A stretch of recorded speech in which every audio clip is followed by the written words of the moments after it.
London, in the latter half of the 19th century, was a city of opposites.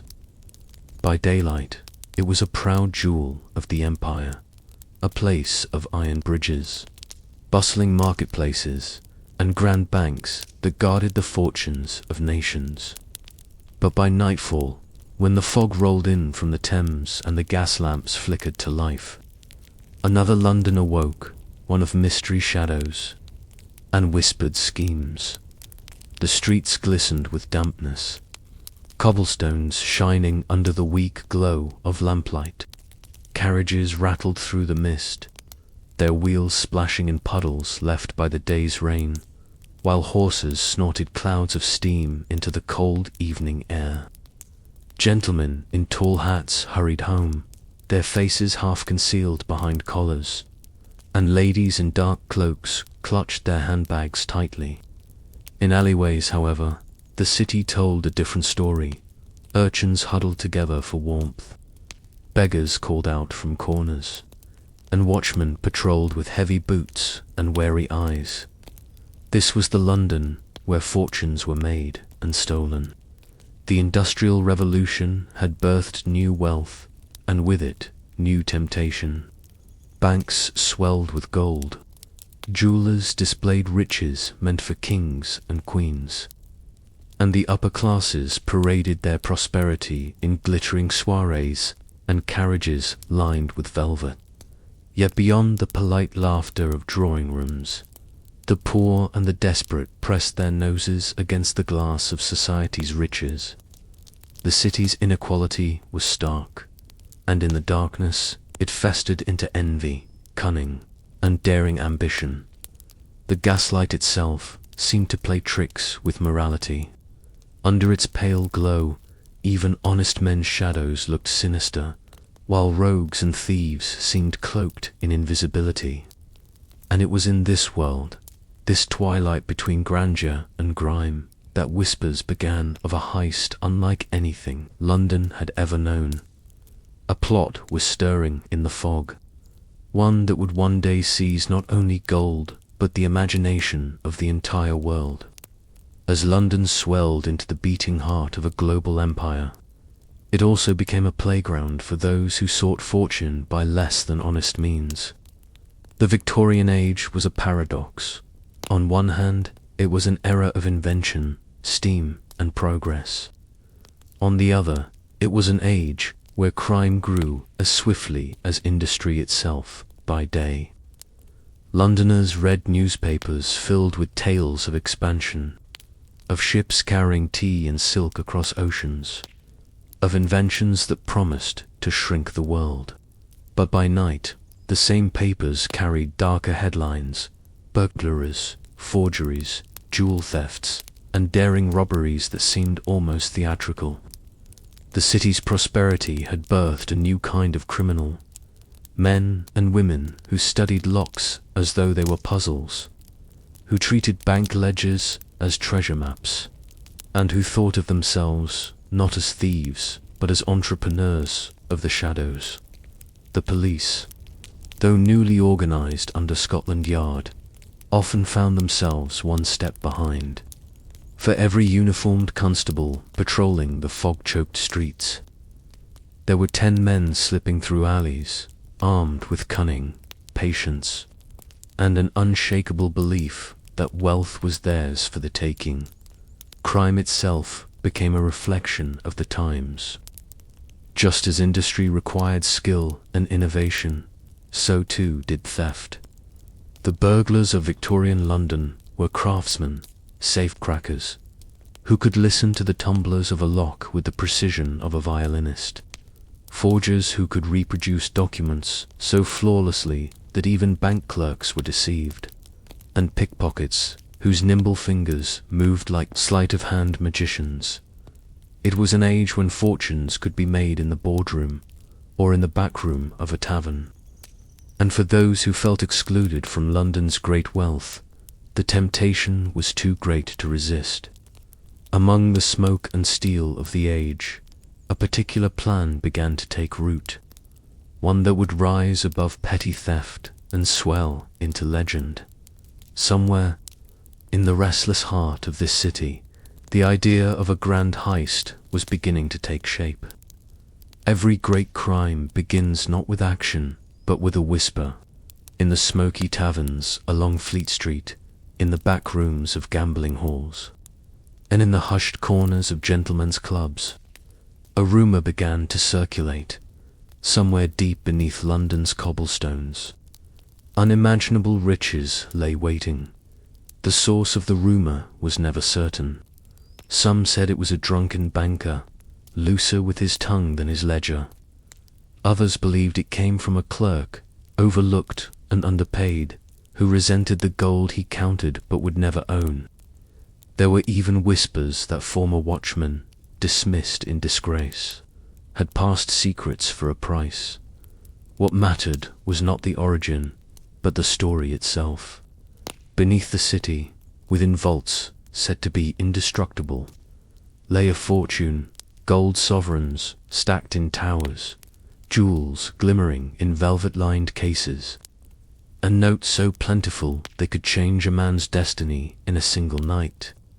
The Bank of England, proud symbol of financial power, was also its most tempting target. The whispers travelled quickly, carried by eager ears and desperate hearts. For London was full of men who dreamed of wealth, but knew it could never be theirs through honest toil. Dock workers who broke their backs for pennies, clerks who inked their lives away in ledgers, and even skilled craftsmen who saw more value in shadows than in daylight. All of them listened, wondered, and plotted. To most, the rumor was only a fantasy, the kind of tale passed around to warm a pint on a cold evening. But for a few, the whispers stirred something far more dangerous: possibility. These men did not laugh when the story was told. They listened.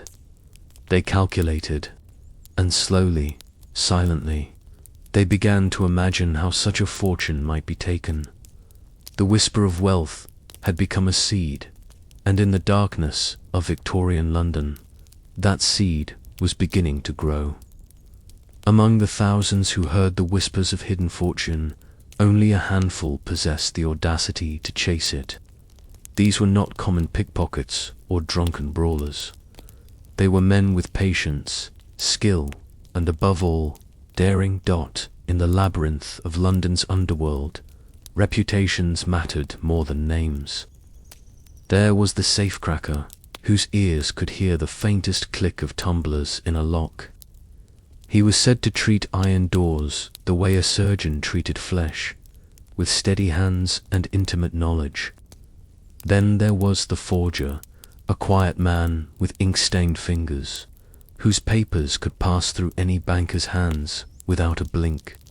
A shadowy fence, the man who bought stolen goods and made them vanish into respectability, moved between them all, promising that gold and jewels would never lie idle for long. And at the center, there emerged a figure different from the rest, a leader not driven by desperation alone, but by intellect. He was educated, with the polish of a gentleman, but the hunger of a thief. Where others saw impossibility, he saw design. To him, crime was not chaos, it was an art. These men were bound by a common thread. Each had lived long enough in the shadows to know the risks. Yet each longed for one triumph, so grand it would erase a lifetime of petty struggles. They were gamblers, not with dice or cards, but with destiny itself. London was full of dreamers, but these were the ones who dared to dream in action. In the fog-drenched streets, in hidden cellars and candlelit rooms, they gathered. Plans were not yet drawn, tools not yet chosen. But already an idea, wild, reckless, and impossible, had begun to take shape. It would take cunning, trust, and a measure of luck no man could guarantee. But for these few, the chance to seize a fortune was worth everything. They would become the men who dared. Every great venture requires a leader, and in this tale, one figure stood above the rest.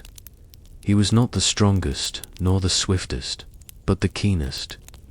In an age when birth and fortune determined destiny, he had risen from obscurity through wit, calculation, and a restless ambition that refused to be contained.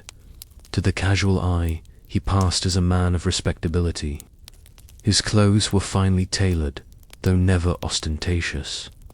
His manners were polished, his speech educated, and his eyes sharp enough to make a banker hesitate. In taverns, he listened more than he spoke. In alleys, he observed before he acted. Those who knew him whispered that he had once worked in proximity to wealth, perhaps as a clerk, perhaps in service to a wealthy family, and had tasted just enough of it to understand its fragility. What set him apart was not only intelligence, but vision. Where others saw iron doors and armed watchmen, he saw weaknesses, patterns in human behavior, flaws in stone and steel, routines repeated until they became predictable. He studied not just locks but people, not just walls but the arrogance of those who believed them impenetrable. To his chosen men, he spoke with authority but never raised his voice. His genius lay in making others believe the impossible could be done. Under his guidance, petty criminals began to imagine themselves as architects of destiny. His plan was not merely theft, it was transformation. If successful, they would be remembered not as scoundrels, but as legends. The men who humbled the mighty Bank of England itself. Thus, the mastermind emerged, a man of shadow and intellect, whose name history may blur, but whose influence shaped one of the most daring schemes ever to haunt London's nights. The heist was no longer a rumor, no longer a dream. Under his hand, it became inevitable. The first true steps of the heist were not taken in the vaults of the bank, but in the dim back rooms of London's taverns. Hidden behind swinging doors and the din of laughter, a different kind of conversation unfolded, one spoken in whispers, measured glances, and coded phrases. The mastermind never rushed his men. He knew that haste bred mistakes, and mistakes meant the gallows. Instead, he gathered them slowly, arranging meetings where suspicion was low. A carpenter's shop after sundown, a candlelit cellar beneath a pawnbroker's, or a rented room where the curtains were always drawn tight. These places became the laboratories of crime. They spoke not of riches, but of details. Every element of the city was studied as though it were a puzzle to be solved. When do the watchmen change their posts? Which night did the fog roll thickest from the Thames? How long does a gas lamp burn before it is refilled? Even the rhythm of carriage wheels on nearby streets was noted, for any sound might betray them. The men knew their roles were being shaped. One would be the eyes above ground, watching the movements of guards. Another, the hands beneath, carving a hidden path through the earth. The forger would prepare documents in case they needed to move the stolen wealth. And the safecracker, the most vital of them all, would face the final barrier between dream and fortune. The air was heavy in those rooms, thick with tobacco smoke and the weight of destiny. Each man wondered if he had chosen the right path, but none dared speak their doubts aloud. To voice fear was to risk exclusion, and exclusion meant poverty. The shadows became their council chambers, and secrecy their religion. In that silence, a plan was taking shape, fragile as glass, dangerous as fire, but luminous with the promise of riches. The heist was no longer a whisper, it was a design. Every great plan needs a map, and for the thieves of Victorian London, that map was more than ink on parchment. It was the key to destiny. The Bank of England was famed for its strength, its reputation of being unbreachable.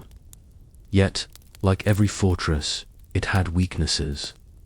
Some were etched into the very stones, the result of centuries of expansion and rebuilding.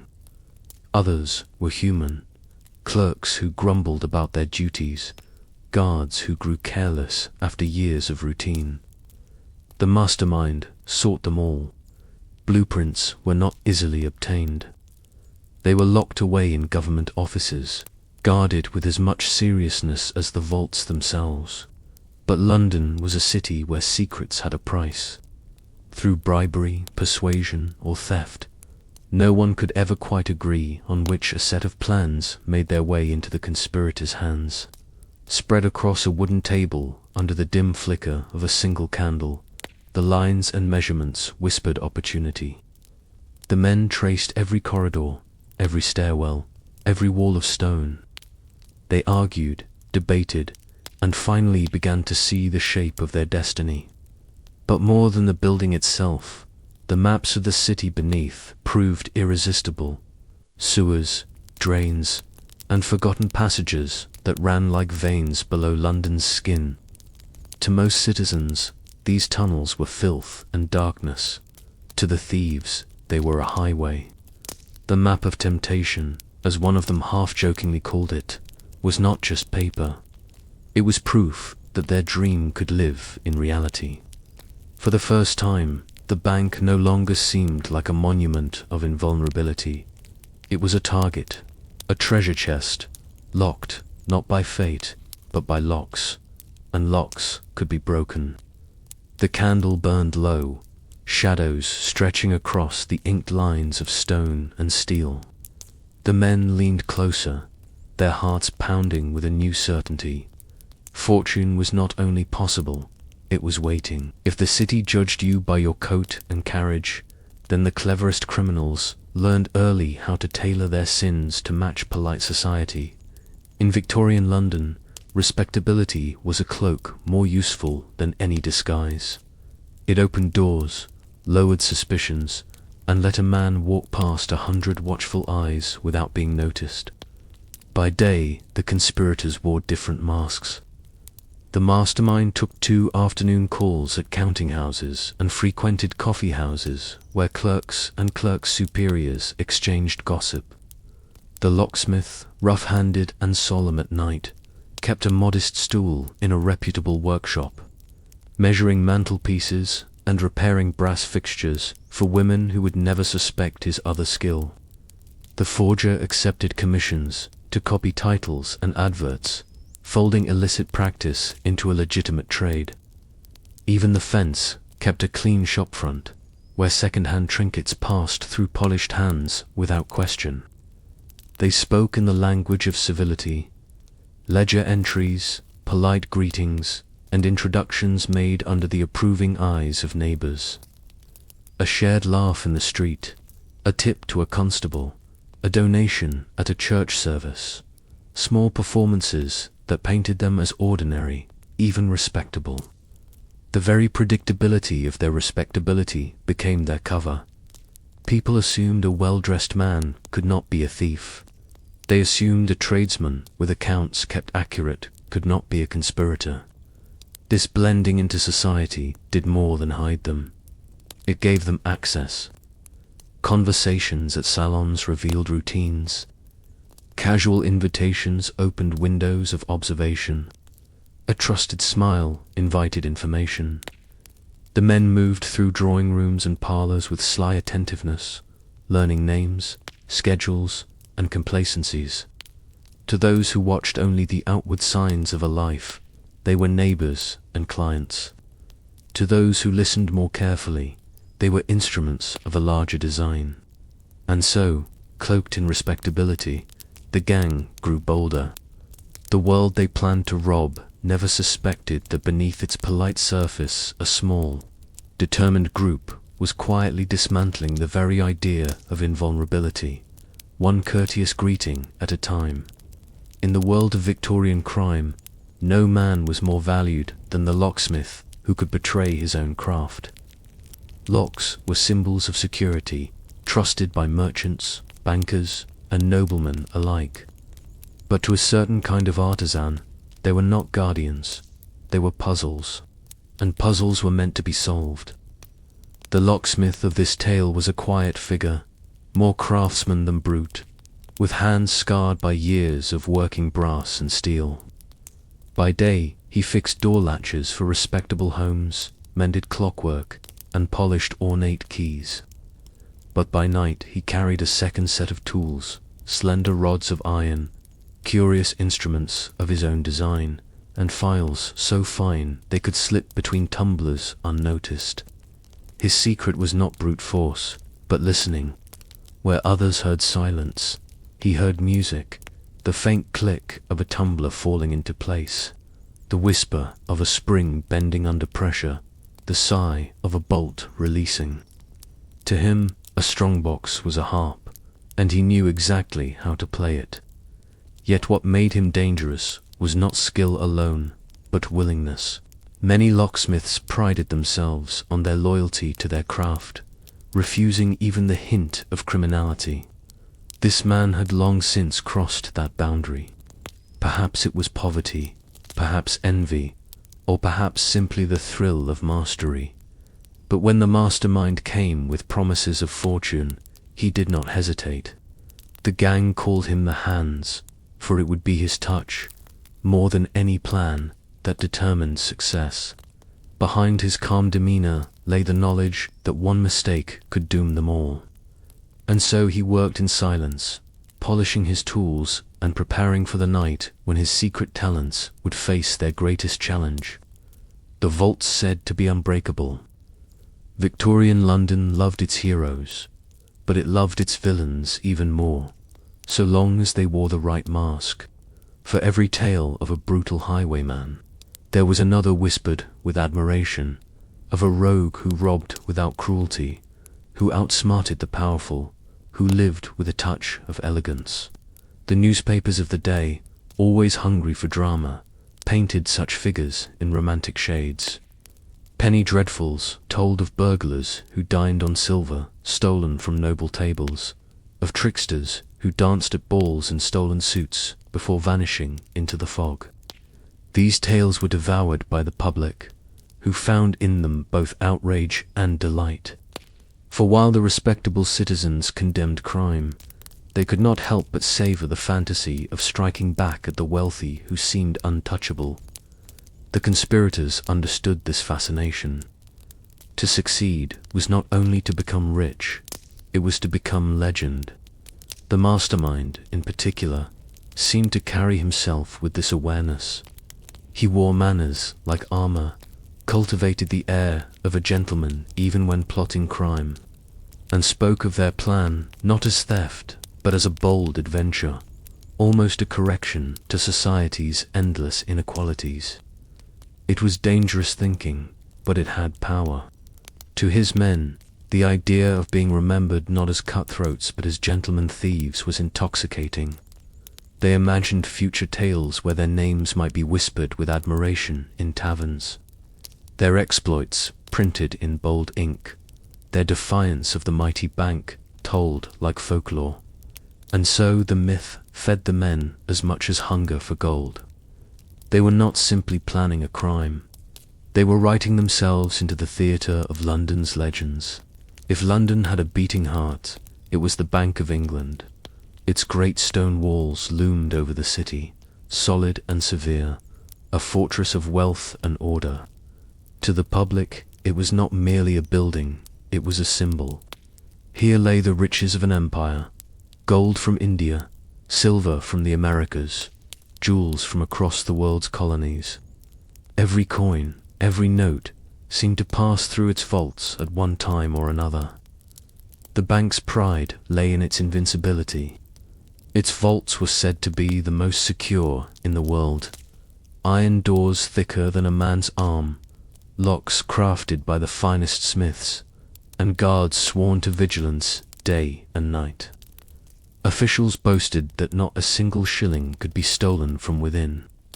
Londoners believed it as gospel.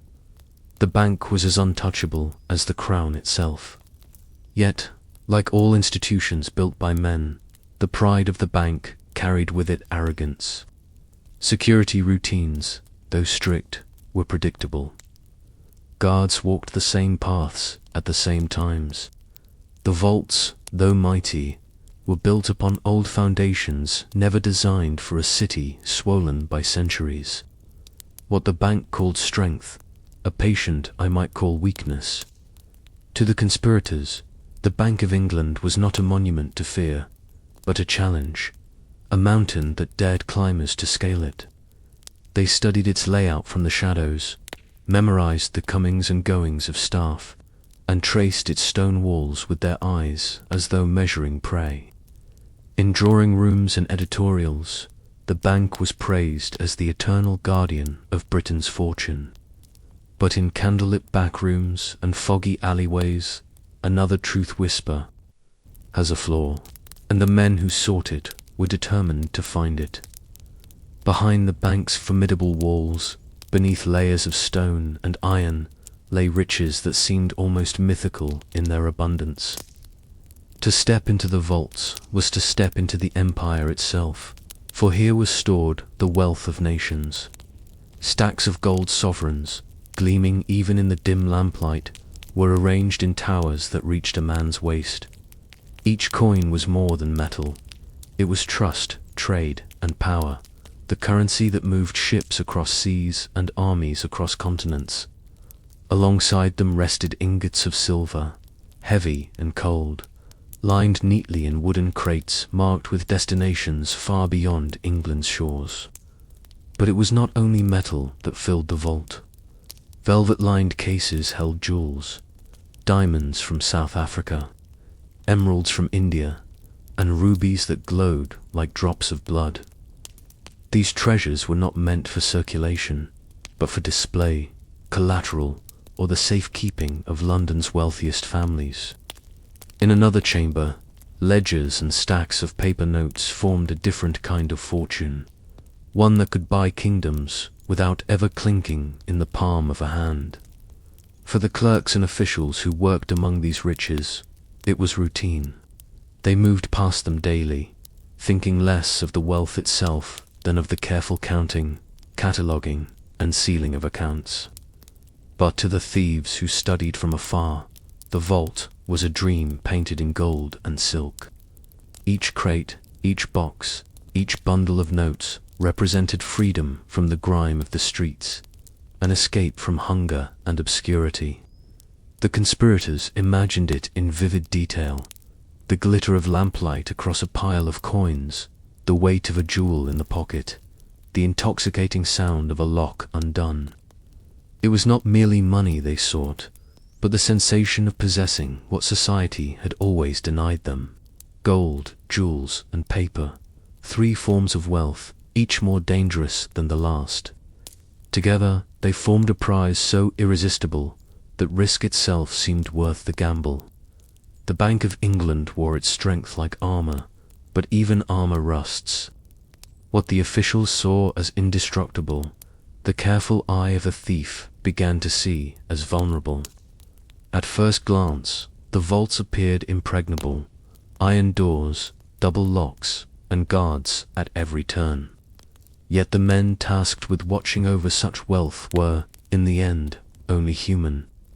Their eyes grew heavy after midnight, their patrols so rehearsed that one could predict their footsteps to the second. A yawn here, a pause for a pipe there. Each small lapse was a chink in the chain of security. Worse still, the very age of the building betrayed it. The bank had been expanded and rebuilt so many times that its foundations were a patchwork of old and new. Ancient brick walls connected awkwardly with modern stone. Forgotten service passages, bricked-up tunnels, and long-abandoned drainage channels lay beneath like a web of hidden veins. Officials dismissed them as irrelevant relics of an older London, but to men with ambition, such relics were pathways waiting to be rediscovered. Arrogance, too, played its role. The bank's governors, proud of their fortress, believed that fear alone would protect them. Who, after all, would dare to attempt the impossible? To them, Security was as much about reputation as it was about iron. Yet reputation is not a lock, and pride is no guard. The conspirators studied these flaws with growing fascination. Each observation, each unnoticed weakness, was like a loose thread on a grand tapestry. Pull it carefully enough, and even the mightiest design might unravel. The Bank of England had built its walls high and thick, but what it had failed to build was imagination. And it was imagination coupled with daring that would prove its undoing. To understand the allure of the Bank of England, one must understand its place in Victorian life. It was not merely a vault of gold, but the very pulse of commerce, the heartbeat of a nation at its zenith. Each morning, the great doors opened to a stream of clerks, merchants, and bankers, their ledgers under arms, their hats tipped to the guards who nodded with mechanical precision. Within those walls, the fortunes of men were made and unmade with the flick of a quill. Loans were granted to shipbuilders whose vessels carried empire across the seas. Notes were issued that fueled the machinery of factories and railways. From this building, threads of wealth stretched across the globe, binding colonies and markets in a web of power and dependence. To the ordinary Londoner, the bank was both remote and omnipresent. They might never step foot inside, yet its influence touched them daily. Prices in the market, wages in the workshop, the coins in a child's pocket, all were shaped by the unseen decisions made in its echoing halls. It was, in every sense, the city's beating heart, pumping wealth and influence into every street and alley. But a heart, however strong, is still a vulnerable thing. To wound it, even slightly, would be to shake the confidence of the empire itself. The conspirators understood this with chilling clarity. Their plan was no longer only about riches. It was about striking at the very symbol of British pride. If they succeeded, their names would not be whispered only in taverns, but shouted in headlines across the world. And even if they failed, the mere attempt would prove that the mighty were not beyond reach. The bank was the heart of London, and hearts, no matter how proud, can be stopped, if only for a moment. No fortress, however strong, can be breached without knowledge from within. Rumors began to circulate among the conspirators that someone close to the bank, a clerk, a porter, perhaps even a guard, had grown discontented. Whether through resentment, debt, or sheer greed, such a man might be persuaded to loosen his tongue. The mastermind was too careful to rely on rumor alone. He set his men to watch, to listen. In taverns near the financial district, bank clerks would sometimes gather after hours, their conversation loosened by gin. A careless word here, a sigh of complaint there. These were clues to routines, secrets disguised as grumbling. One clerk muttered about late hours spent with endless ledgers. Another complained of heavy keys carried on his belt like a burden. Then there was the porter, a man who had grown used to being invisible, shuffling between rooms without a second glance from his superiors. For a few shillings slipped into his pocket, he might carry more than parcels. He might carry whispers. Whether he was bribed or merely careless, history never made certain. But what the thieves learned was enough to turn a dangerous gamble into a calculated strike. The inside man was not the architect of the crime, nor its executor. He was a shadow in the background, offering fragments of truth, the times when watchmen changed posts, the order in which doors were locked, the nights when certain corridors fell silent. To anyone else, these details were meaningless. To the gang, they were gold. An outside job requires force. An inside whisper turns it into precision.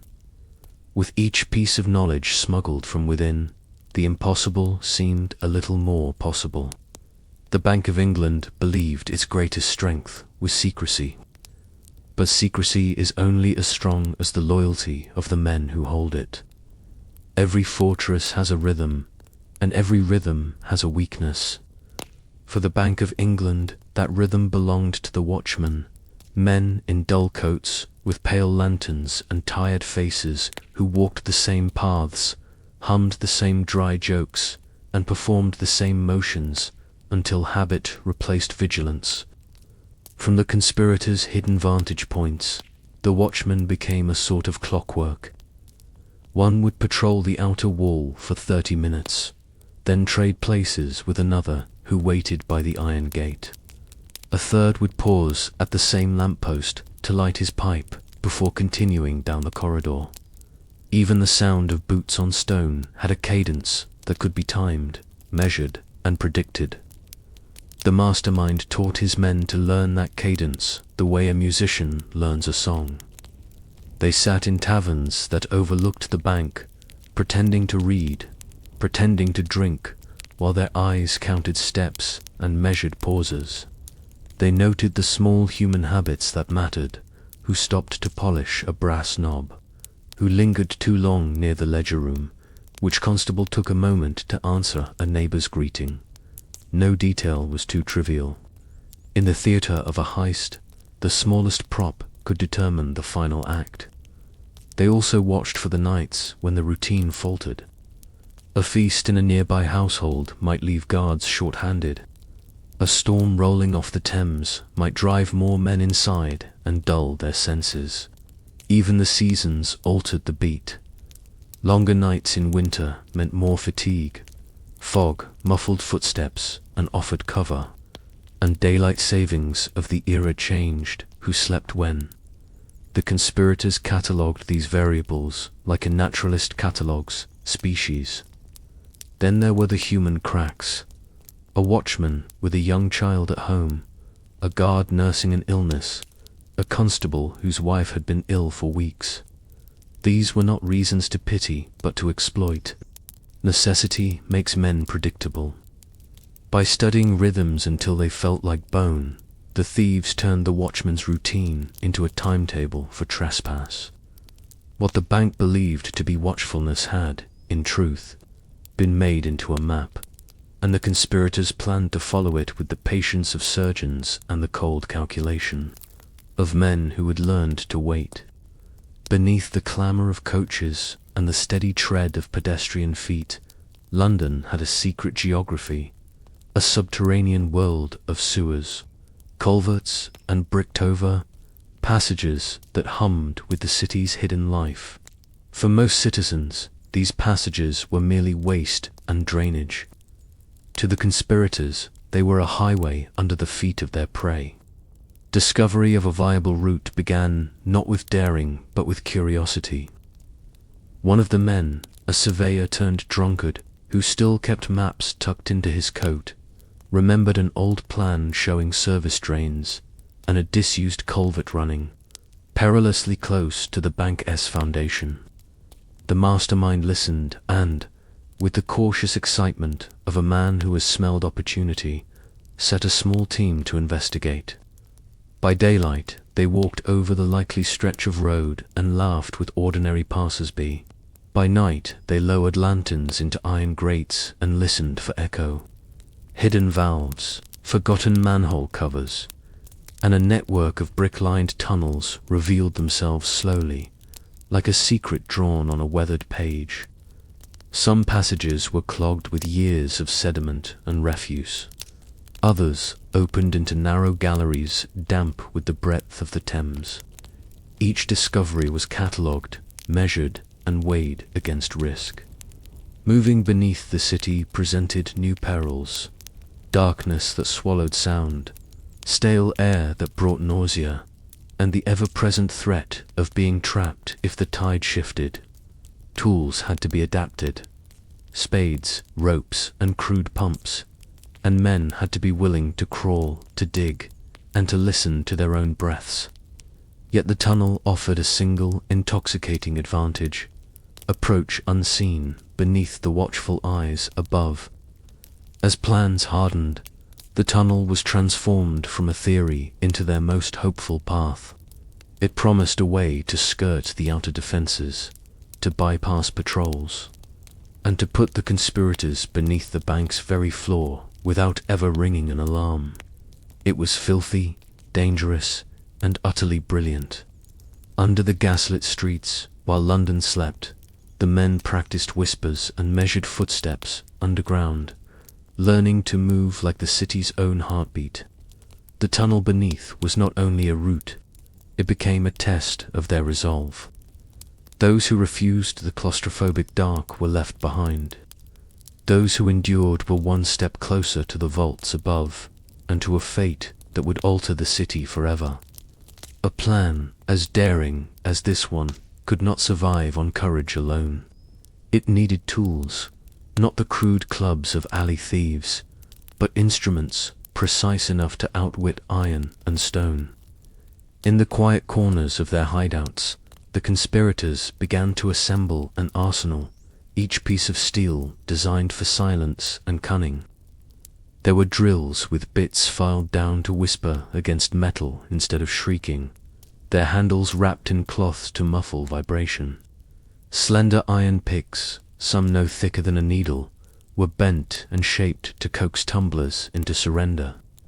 Heavy crowbars were disguised as carpenters' tools, their sharp edges polished to slide between hinges without a sound. The locksmith refined his personal collection, tools of his own making. He carried thin rods that could slip into locks like ghostly fingers, files that sang against brass with a song only he could interpret. He oiled each tool meticulously, for in this work a squeak was as dangerous as a shout. For the tunnels, heavier equipment was needed. Spades, handpicks, ropes, and wooden supports to keep the earth from collapsing over them. A small pump to push out the choking dampness of stale air. Lanterns trimmed to give only the faintest glow, enough to see without betraying their presence. Each tool was tested, hidden, and rehearsed. They practiced under cover of night, not in the open, but in sheds, basements, and empty lots where the clang of steel would be mistaken for honest labor. Every man learnt the feel of the instruments until they became an extension of his own hands. For all the wealth that glittered in the bank's vaults, it was these humble implements of iron, wood, and oil that would decide their fate. In the balance between success and the noose, the tools of the trade were their only allies. The city moved as usual that evening, unaware of the storm brewing beneath its streets.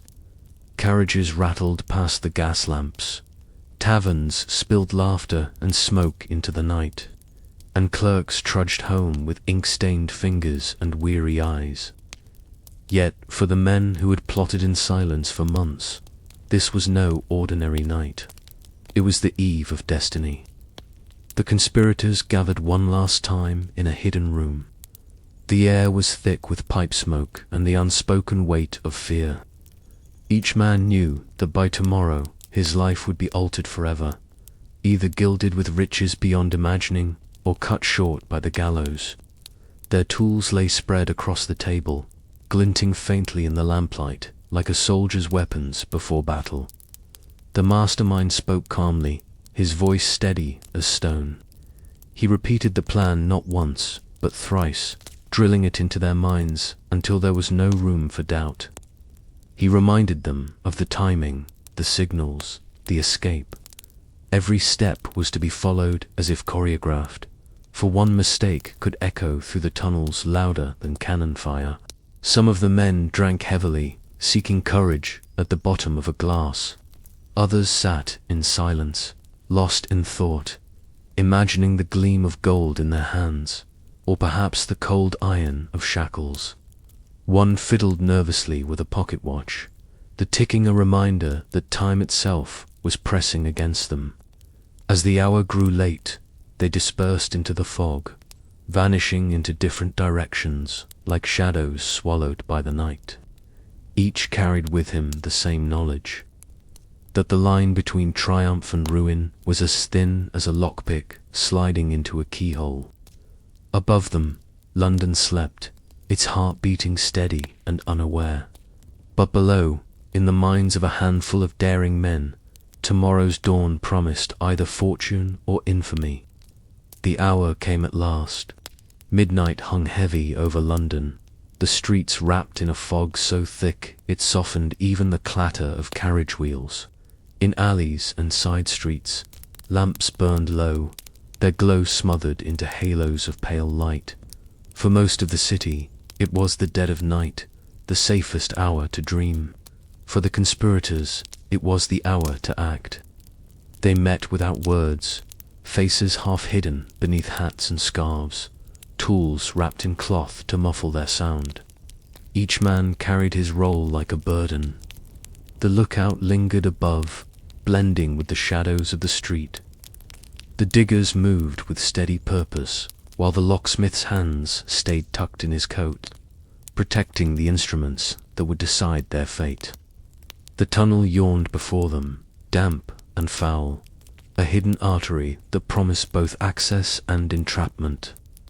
The smell of stale water and rotting brick stung their nostrils, but none dared falter. To step inside was to cross the line.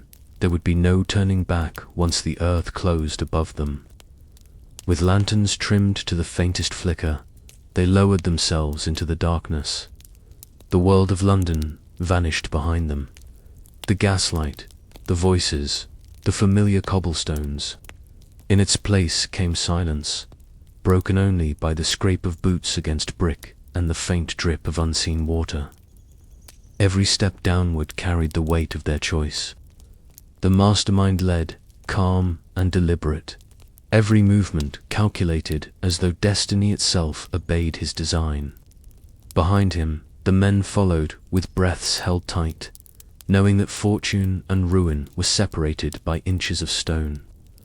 Above their heads, the Bank of England slept in perfect confidence, unaware that beneath its proud foundations, a band of determined men had already crossed the invisible threshold between dream and deed.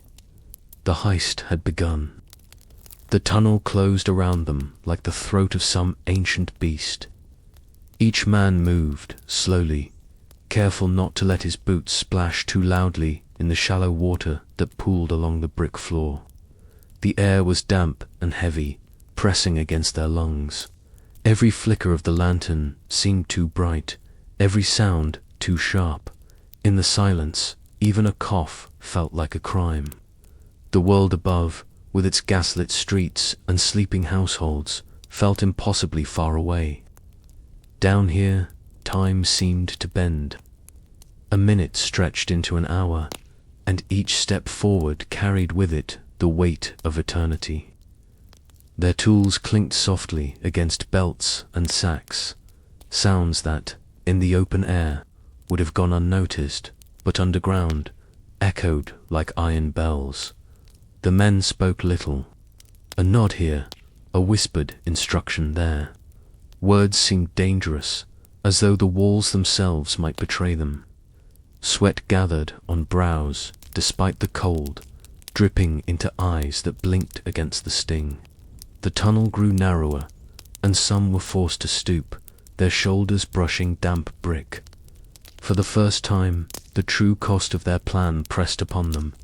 They were intruders in the earth, men clawing toward fortune through silence and shadow. The mastermind moved with deliberate calm, his lantern held low, every glance measuring progress against the sketches in his memory. Behind him, the locksmith carried a small bundle of tools, wrapped in cloth, the sacred instruments of their trade. The others hauled picks and braces, each step taking them closer to the bank's foundation. Above, the city dreamed in peace. Below, in the suffocating darkness of midnight, men dreamt a different dream, of gold, of freedom, of glory carved from iron and stone. And with every foot forward, the dream came nearer. At first, the work was measured and cautious.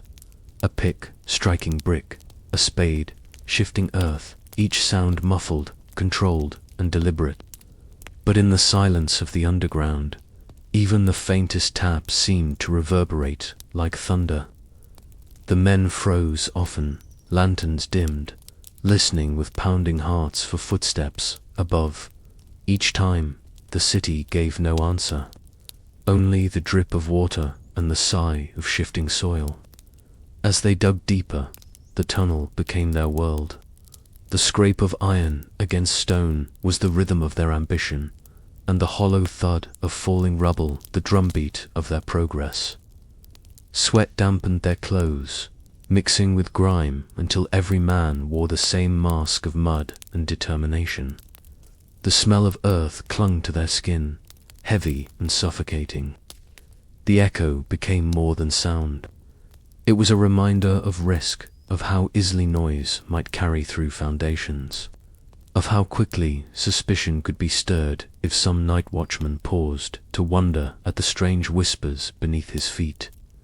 The mastermind urged patience, ordering long pauses between strikes, a rhythm of silence punctuated by bursts of labor. Still, nerves frayed. One man swore he heard voices in the echo, as though the tunnel itself mocked their efforts.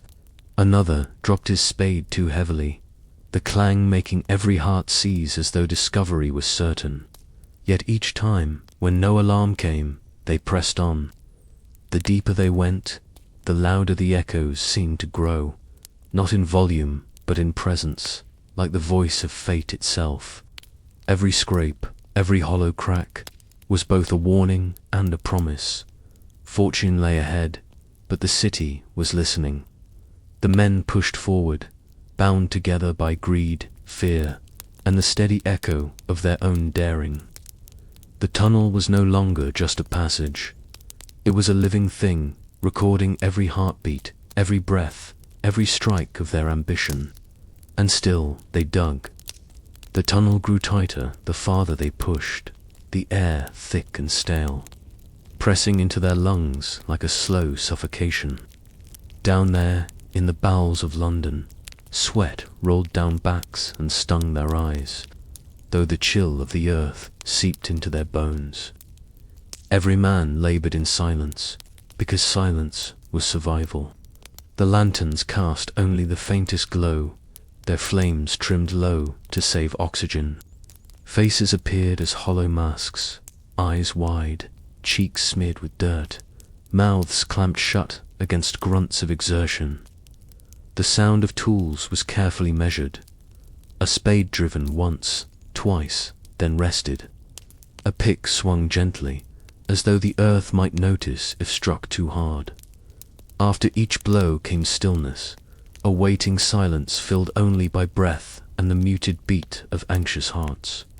Time blurred in that suffocating dark. Minutes became hours, hours became days. Some men swore that they no longer knew if it was night or dawn above.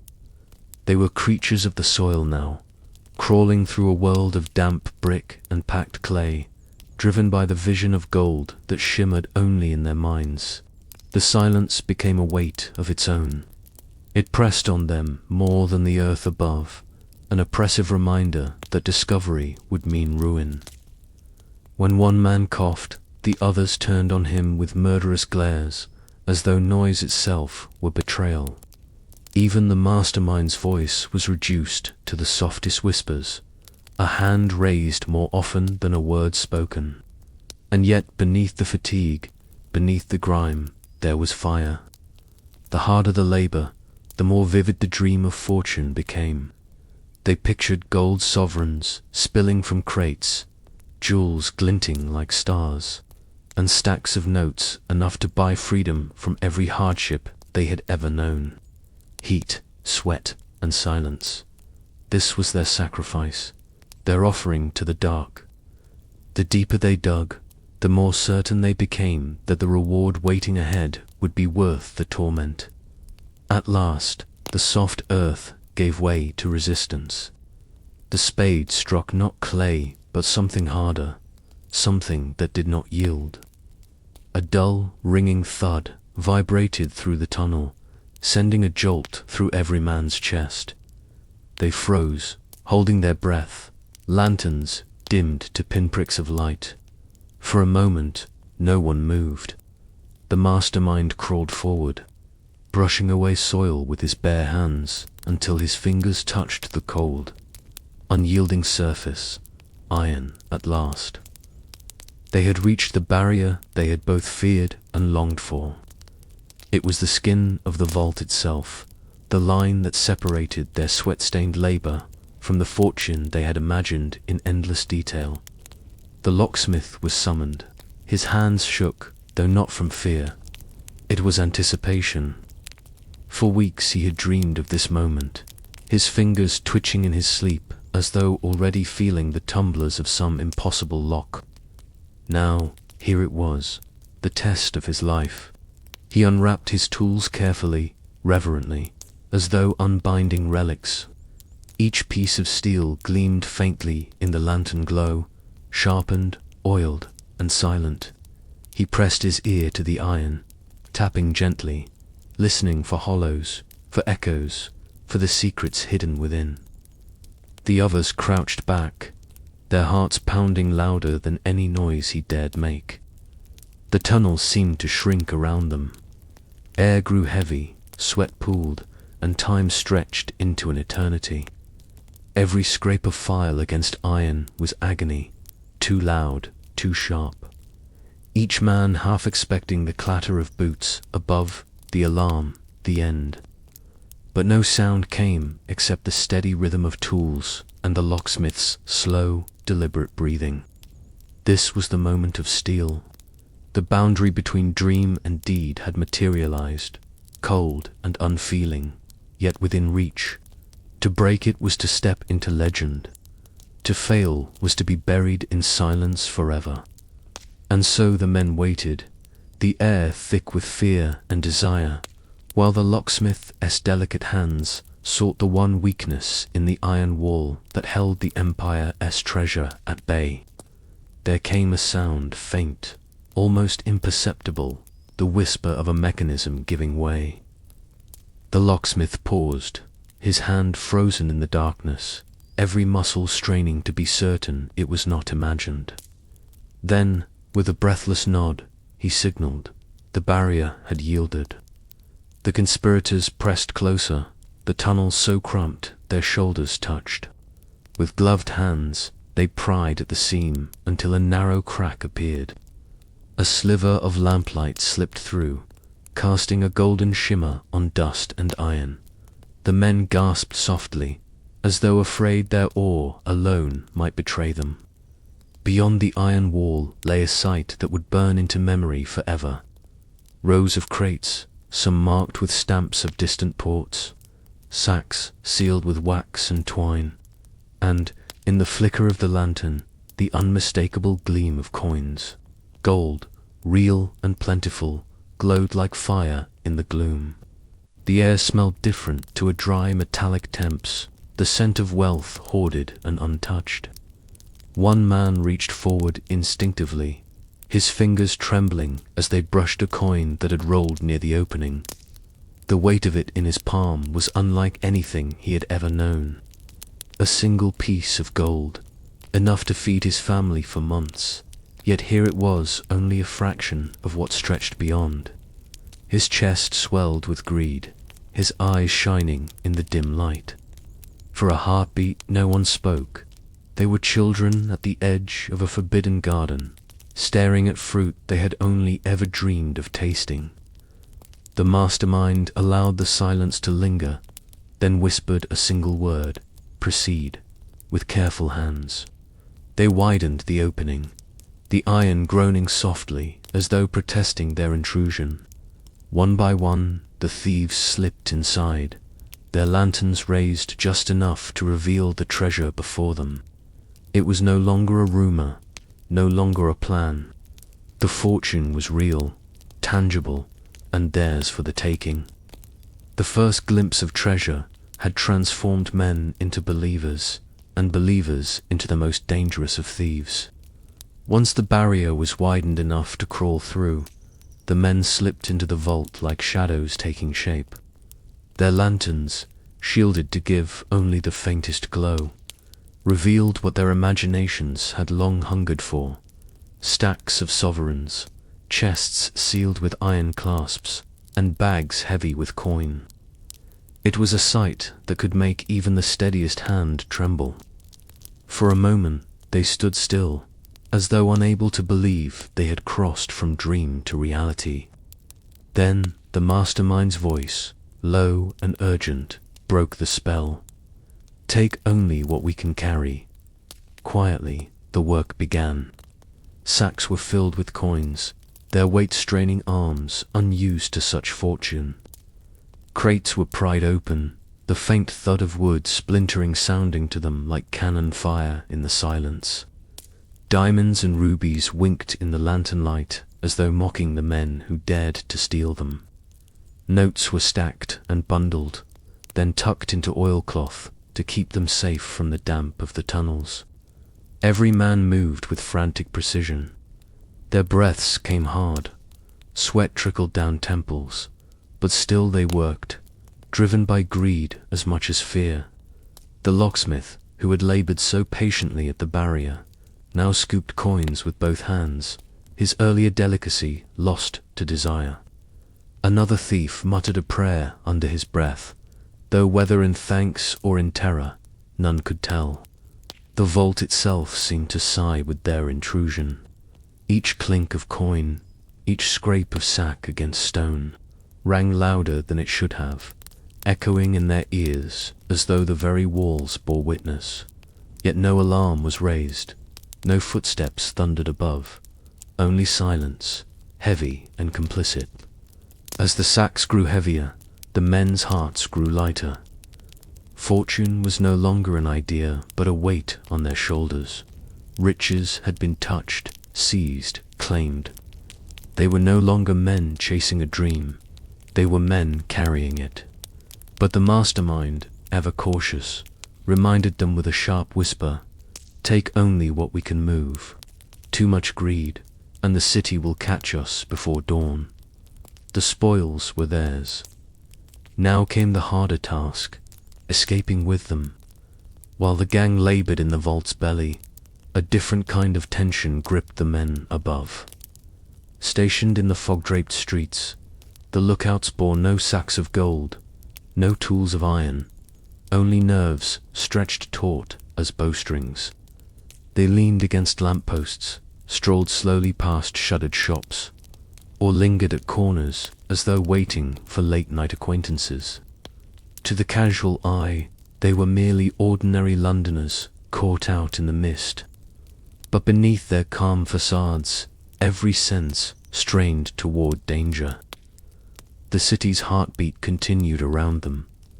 The occasional clatter of carriage wheels, the bark of a stray dog, the shuffle of a constable's boots echoing along cobblestones. Each sound seemed amplified, each shadow a threat. When a watchman paused beneath a lamp to light his pipe, one lookout nearly fled, convinced discovery was seconds away. But the constable moved on, blowing smoke into the night, and the silence swallowed him again. Signals had been agreed upon, a handkerchief dropped, a match struck, a whistle too faint for casual ears. These gestures, innocent to any passer-by, were lifelines between the men above and those below. The lookouts rehearsed them endlessly, and now, in the fog, they clung to those signals like prayers. Minutes stretched into hours, each one heavier than the last. The lookouts could not see the treasure being loaded, nor could they share the thrill of gold in hand. Their task was harder: to wait, to endure the gnawing uncertainty that at any moment the night might erupt in chaos.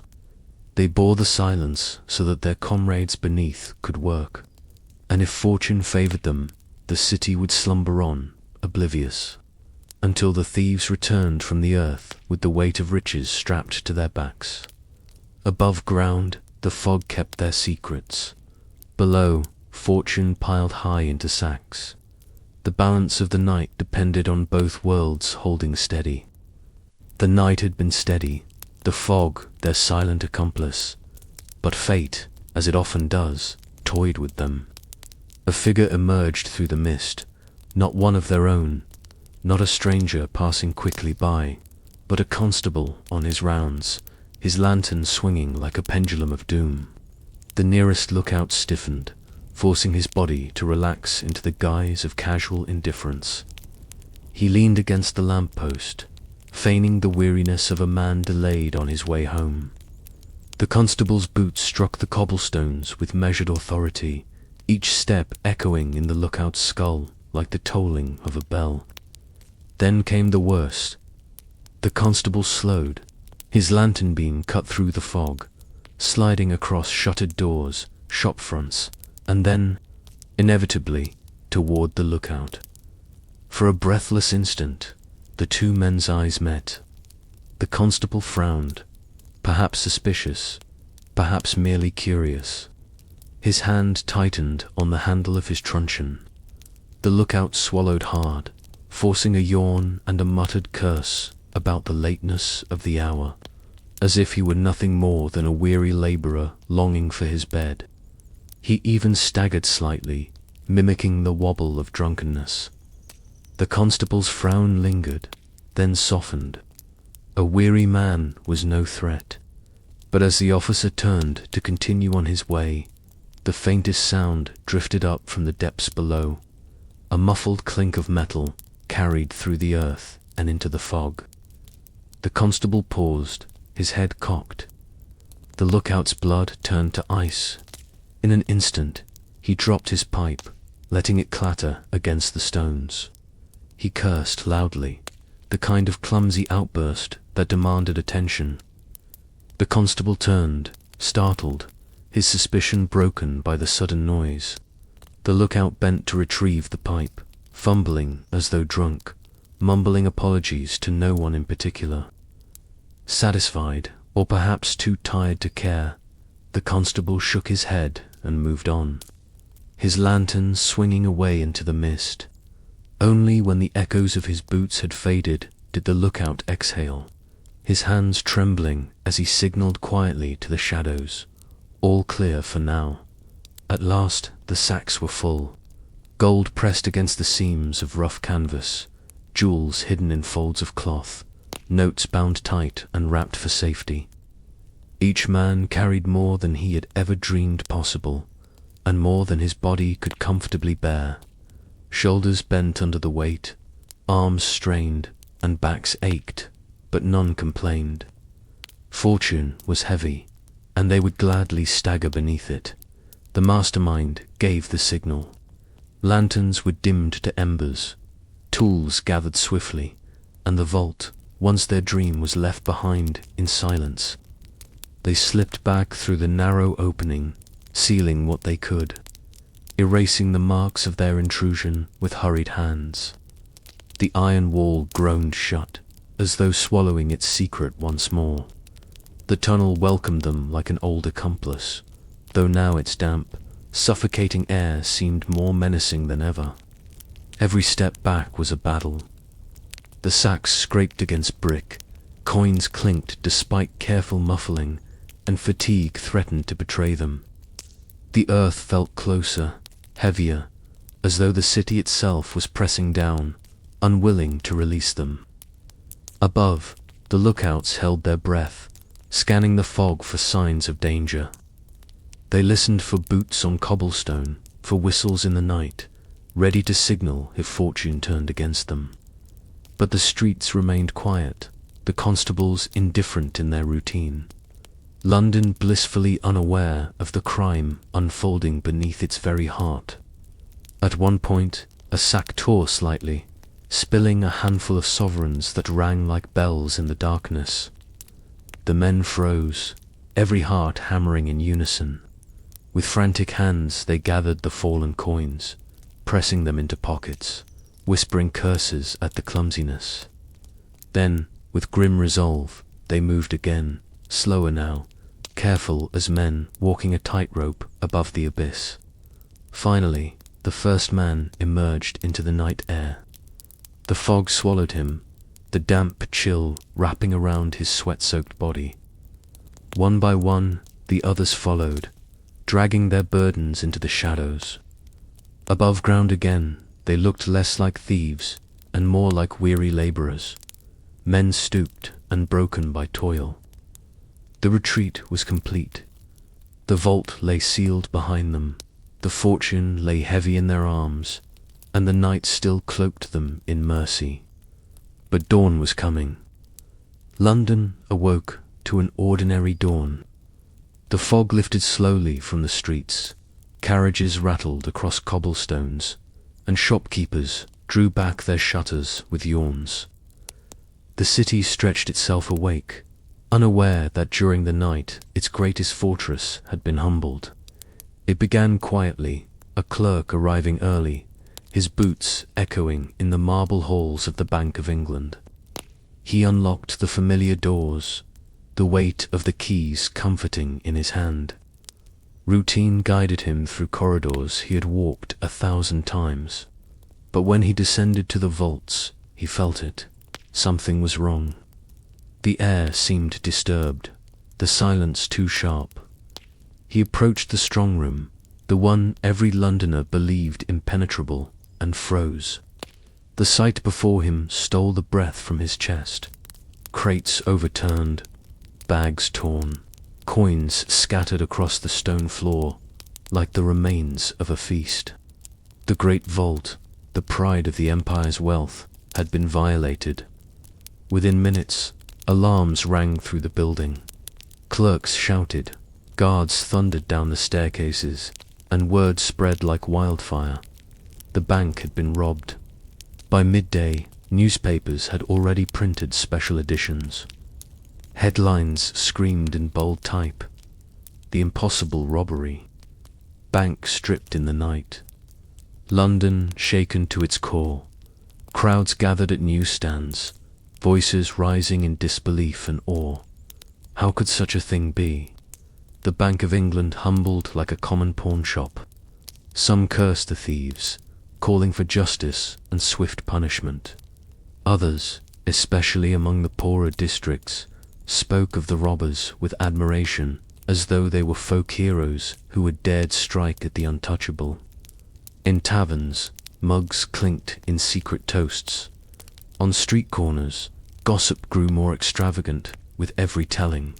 The governors of the bank, pale with fury and shame, summoned Scotland Yard.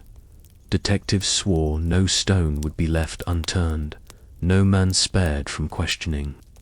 London was to become a city of suspicion, its pride wounded, its confidence shaken. The morning after was not merely the discovery of a crime, it was the beginning of a legend, one that would haunt London for years to come. The vault was never meant to look like this. When the officials of the Bank of England hurried down the steps, that morning lanterns in hand and faces drained of colour, they expected to find the usual order. Crates stacked neatly, seals, unbroken wealth, slumbering safely in the dark. Instead, chaos greeted them. Bags had been slit open, their contents scooped away with ruthless efficiency. Wooden chests lay pried apart, lids splintered and hinges twisted. Gold coins scattered across the floor in careless trails, as though mocking the very idea of control. A jewel or two, overlooked in the haste, glimmered defiantly in the lantern light. The air smelled faintly of earth and damp, a reminder that intruders had come not through doors, but through the very bones of the city. One official dropped to his knees, scooping up coins with trembling hands, as though by gathering them he could undo the violation.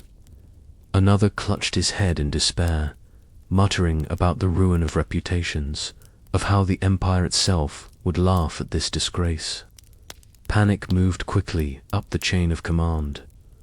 Messengers were dispatched to summon the governor. Watchmen were interrogated, their faces pale with fear, their denials frantic. Had they slept at their posts? Had they betrayed their duty? None could explain how such a breach had gone unseen. The mastermind's greatest weapon had been surprise, and now it bore fruit.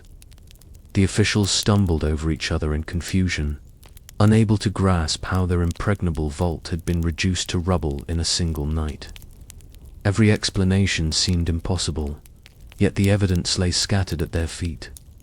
By the time the governor arrived, rage and shame burned brighter than the lanterns. His voice thundered through the corridors. "Seal the bank. Call in Scotland Yard. Let no man leave unexamined." The fortress had been humbled, and with it the pride of an empire. What began as whispers in the underworld was now a roar echoing through marble halls. The Bank of England, guardian of nations, had been robbed. By midday, the story was everywhere. Printers' presses clattered furiously, their iron jaws spitting out sheet after sheet as boys dashed into the streets, waving broadsheets above their heads. The cry of the day rang through London louder than the church bells. The bank robbed. The bank robbed. Crowds gathered at every corner, jostling to snatch a copy, their eyes devouring each line with disbelief and wonder. Some papers, with restraint, reported the facts. The vault breached, sums missing. Scotland Yard called into action. But most could not resist the lure of drama. Headlines screamed of phantom thieves, of underground armies, of a plot so daring it shook the empire to its core. Illustrations appeared almost instantly, crude sketches of masked men with sacks of gold slung across their shoulders, tunnels carved beneath cobblestones, watchmen bound and gagged in imagined scenes of melodrama. None of it entirely true, but all of it irresistible. For the working poor, the story was intoxicating. In crowded taverns and cramped kitchens, men and women whispered their admiration. Imagine it stealing from the bank itself. Some called it justice, a blow against the arrogance of the rich. Others, in hushed voices, admitted they envied the thieves, wishing they too could vanish into the fog with fortune in hand. But among the wealthy, panic reigned. Merchants feared for their deposits. Gentlemen demanded answers. How secure were their investments if even the Bank of England could be plundered? Was any vault safe? Was any promise worth the paper it was written on? The press fed the frenzy with every edition, fueling suspicion, outrage, and fascination in equal measure. The robbery was no longer just a crime, it was a performance, and London was its eager audience. And as the ink dried on page after page, one truth grew clear. The thieves had not only stolen gold, they had stolen the imagination of a city. By the second day, the robbery had become more than scandal, it was a crisis. Scotland Yard, stung by the insult to its authority, moved with urgency. Detectives in heavy coats and bowler hats descended upon the bank like vultures upon a carcass, their notebooks snapping open, their pencils scratching furiously as they catalogued every fragment of evidence. The vault was studied as if it were a battlefield. Men crouched low with lanterns, tracing the marks left behind. The splintered wood of crates, the scratches along the iron barrier, the faint smudges of boot leather pressed into stone. And then, most damning of all, the discovery of the tunnel. A team of constables followed the damp passageway, crawling through the earth where the thieves had labored. The walls were scarred by pick and spade, the floor scattered with shavings of wood and flecks of iron. Here lay proof not of magic, but of patience and skill, a crime born not of chaos, but of method. The officers emerged filthy, shaking their heads in disbelief. Months of digging, one muttered, and not a soul noticed. Outside the bank, detectives spread across the city. Pawnbrokers, fencers, and moneylenders were interrogated. Taverns in the poorer quarters were raided, their patrons questioned under the glare of lantern light. Even the watchmen of the bank were marched in for stern examinations, their every habit dissected, Their loyalty weighed in the balance. But though the machinery of justice thundered into motion, the thieves remained phantoms. Not a single arrest could yet be made. London buzzed with rumor. Some said the robbers had already fled to France. Others swore they lived among them still, their pockets heavy with sovereigns. For the men of Scotland Yard, pride was as much at stake as the stolen wealth. To solve the crime was not merely duty, it was salvation of their reputation. To fail was to admit that London, as most sacred institution, had been humbled by cunning men in the dark, and that the guardians of law had been powerless to prevent it. The hunt had begun. The robbery split London in two. On one side stood outrage, fierce and unyielding.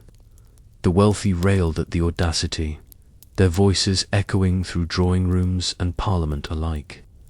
Merchants demanded reassurance that their fortunes would be safeguarded, that such a humiliation could never happen again. Newspapers thundered with indignation, calling for swift justice, harsher punishments, and reforms to ensure no thief would ever breach the empire's stronghold again. But beneath the surface, in taverns, back alleys, and crowded tenements, another current flowed. Admiration, the poor, who had long lived under the shadow of poverty, while the bank hoarded its treasures, spoke of the thieves with something close to reverence. To them, the crime was not simply theft, but defiance. It was proof that the mighty could be humbled, that walls of stone and iron could be pierced by men with nothing but their wits and their hands. Children whispered tales of gentlemen thieves who vanished into the fog with sacks of gold. Ballads were sung in hushed tones, turning the conspirators into folk heroes. The robbery became less a crime and more a legend in name-making, reshaped by the imagination of a city eager for stories that blurred the line between villainy and valor. Yet admiration came at a cost. The police, sensing this dangerous sympathy, grew harsher in their tactics. Informants were paid handsomely, suspects dragged from beds in the middle of the night, innocents questioned until fear alone drove them to confess knowledge they did not possess. The city began to feel like a stage, every shadow a possible accomplice, every stranger a suspect. Outrage kept the wheels of justice turning. Admiration gave the thieves their myth. Between the two, the robbery became more than a scandal. It became a mirror, reflecting both the fury of the powerful and the secret dreams of the powerless. When the gang finally reached the safety of their hideout, a cellar tucked behind a shuttered workshop, they dropped their sacks to the ground with groans of exhaustion. For the first time since slipping into the tunnels, they allowed themselves to breathe freely. The fortune they had carried through the darkness now lay heaped before them, a mountain of gold and jewels glittering in the lamplight. For a long while, no one spoke. The men simply stared, their faces illuminated by the shimmer of coins and the sparkle of gemstones. Some reached out to touch the treasure, letting sovereigns slip through their fingers like sand, listening to the sweet music of metal cascading onto wood. Others gazed in silence, their eyes wide with disbelief. It was not a rumor now, nor a dream. It was theirs. But where gold gleams, greed follows. The mastermind, calm even in triumph, ordered orderliness. "We divide fairly," he said, his tone sharp enough to cut through the fever that glittered in the men's eyes. Sacks were opened, contents counted, shares measured. Each man's portion was tallied with the precision of a banker, though the irony of it was not lost on them. Yet cracks showed. One man, dissatisfied with his portion, muttered that his labor had been greater, his risk heavier. Another insisted he deserved more for securing information. Voices grew heated, the cellar vibrating with tension that not even the sight of fortune could calm. The mastermind quelled them with a single gesture. He reminded them of their pact, that unity had brought them this far, and disunity would undo them. To fight over gold was to invite disaster. To flaunt it too soon was to beckon Scotland Yard to their door. Still, as each man clutched his share, stuffing coins into hidden bags and wrapping jewels in cloth, an invisible shadow entered the room, suspicion. They trusted one another only as long as their hands remained in sight. And now, each carried a secret burden that could tempt betrayal. The spoils had been divided, but so too had the men. For a few days, the gang lived like kings in shadows. They hid their treasures in floorboards, in false walls, in cellars beneath rented rooms. They told themselves they would be cautious, that their fortune would be used sparingly, spread out over years. But men who had lived lives of hunger and want are not easily satisfied by patience. The first mistake came small. One man, flushed with triumph, bought new boots of the finest leather. Another could not resist the shine of a gold watch displayed in a jeweler's window, a purchase that made neighbors whisper. Taverns that had once seen them spend pennies now saw coins scattered carelessly on bar tops. London noticed. The police, already restless and humiliated, found these sudden changes too sharp to ignore. Detectives began to trace movements, to tally incomes against expenses. A man who had lived on scraps 1 month could not suddenly appear in polished coat and silk tie the next without suspicion.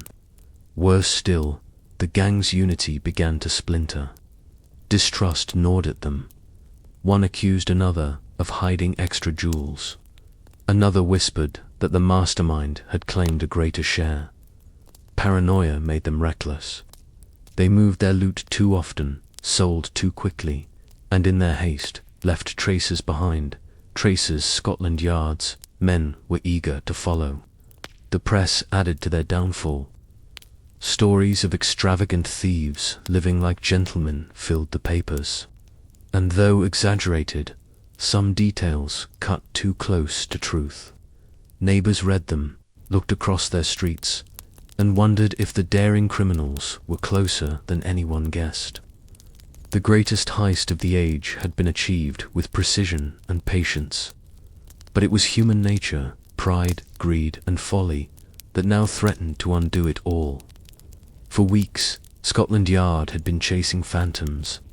The tunnels told them of labour, the vault told them of skill, but no faces, no names, no clear path led to the culprits. Then, slowly, the smallest of clues began to surface, a trail of gold dust, faint but undeniable. It began with a coin, a gold sovereign traced back to a pawnbroker in the East End. At first, it seemed unremarkable. Coins changed hands 100 times a day. But the pawnbroker remembered the man who had sold it, nervous, poorly dressed, clutching more wealth than he should have owned. Another clue emerged in a tavern where a labourer, drunk beyond sense, boasted of sudden fortune. His story was dismissed as gin-soaked nonsense until he produced a diamond, rough and uncut, out of place in his grimy hands. The word reached the ears of informants, who carried it straight to the yard. Soon, the detectives began to connect patterns. A workman with new boots, a clerk with a gold watch, a woman in the poorer districts suddenly adorned with jewels. None could explain their windfalls convincingly. Each fragment was small, laughable on its own. But together, they began to form a picture. The mastermind had warned his men to be cautious, to move slowly, to let the city forget before they dared spend freely. But greed had loosened discipline, and once wealth entered the streets, it left a trace no disguise could fully conceal. The police followed that trail with dogged patience. They questioned shopkeepers, pawnbrokers, and jewelers. They charted where each coin and gem had passed, stringing together a chain of transactions that led ever closer to the shadows where the thieves hid. The gang had tunneled through earth and iron with perfect secrecy. Yet above ground, in their careless moments, they left behind the faintest glitter, a trail of gold dust, and Scotland Yard was following it step by step. The mastermind had always lived by caution.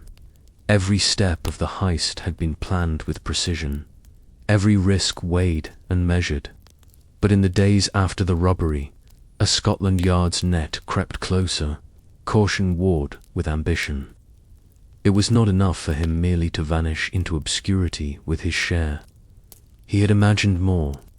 He had dreamed of investments, of new ventures, of carving for himself not just wealth but stature. To disappear would be safe, but to rise would be glorious. So he gambled. Instead of laying low, he sought to turn stolen gold into opportunity. Through intermediaries, he began exchanging sovereigns for notes, jewels for discreet favors, slipping his fortune into places where it could grow. He met with men of questionable loyalty, men who smelled profit and asked too few questions. Each transaction risked exposure, yet the mastermind pressed on, convinced that boldness, not silence, would carry him to safety. The gamble was not merely financial. He gambled, too, on the loyalty of his crew. Suspicions had already frayed their unity, whispers of unfair shares and hidden caches circling like vultures. Some urged him to scatter, to vanish across the channel, to dissolve the partnership before betrayal struck. But he held them close, insisting that their strength lay in unity, though deep inside he knew unity had already cracked. This decision to act when he should have hidden, to trust when he should have fled, would prove fatal. For Scotland Yard, now piecing together the glittering trail, needed only one misstep, one careless show of wealth, one whisper in the wrong ear. The mastermind's gamble was not a single choice, but a pattern of choices, each made with brilliance, yet tinged with pride. And pride, in the end, is the most dangerous currency of all. Scotland Yard had been humiliated once. They would not be humiliated twice. With each passing day, detectives grew bolder, their net widening across the city. Informants were paid handsomely.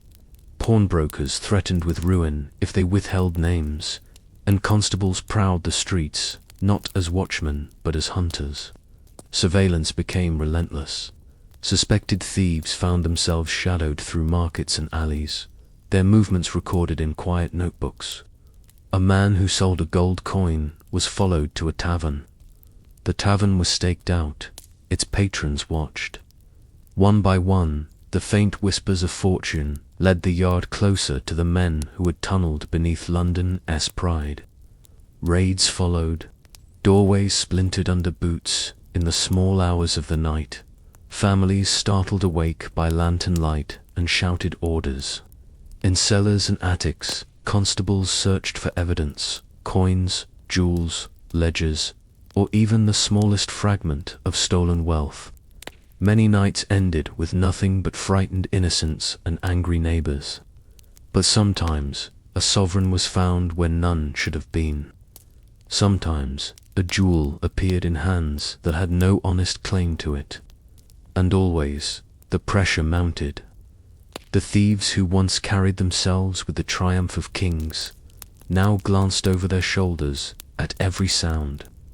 Their wine soured, their laughter grew forced, their sleep was shallow and broken.